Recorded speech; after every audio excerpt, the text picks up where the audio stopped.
Well, summer break has arrived at Queen's Park, though it's not summer yet for the rest of us. We are live to Tina Yazdani now. And Tina, as the legislature rises for the summer, some big changes inside Queen's Park this afternoon with a lot of moving pieces. Yeah, Cynthia, literally just moments ago, the Premier swearing in a renewed cabinet. Some high-profile ministers have some new portfolios, and we have the official list now to share with you. So perhaps the most significant change, Stephen Lecce is no longer Ontario's Minister of Education. He's held that title for almost 5 years, since 2019. He is switching places with Todd Smith, becoming the Minister of Energy. Another major change, Steve Clark will become a government House Leader. Now, if you remember, he was formerly the Housing Minister, but resigned from that post last year after pushback from the Greenbelt scandal.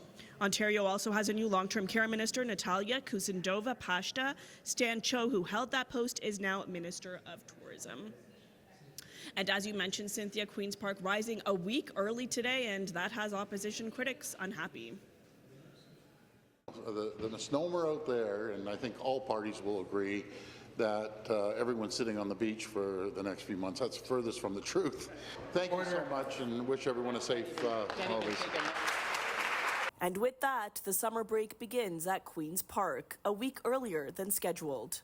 Minister, why are you ending the session a week early? The priority pieces of legislation we were able to get through, and with that being accomplished, the time was right. But that isn't sitting right with opposition parties who sounded off today after learning they won't be returning to the legislature until late October.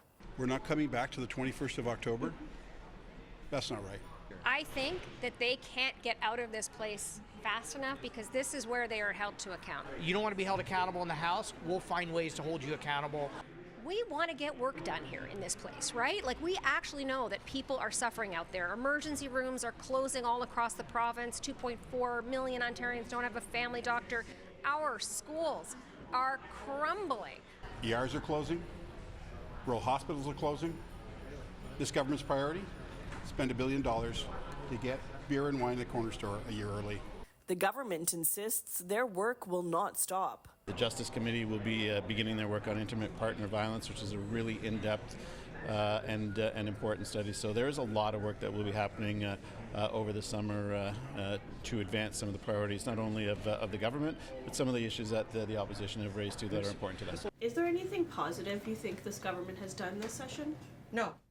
I think their legacy actually will be the fact that this Ford drives in reverse and the number of reversals that they've made on policies. This is a government that doesn't actually want to get any work done and doesn't want to be held to account because guess what? This is a corrupt government. This is a corrupt premier. Calling the premier corrupt, that kind of came out of... It's not the first time I've said that. I've been calling him... Have you said it outside of the House? I have said it right here, standing right here multiple times. You know what? He wants to sue me? Go for it. Come on out. We'll see what kind of information we can get. So there you go, a big accusation from the NDP leader on the last day of the session here today. Now, as for the cabinet shuffle, some analysts already speculating this is yet another signal that the Ford government may call an early election.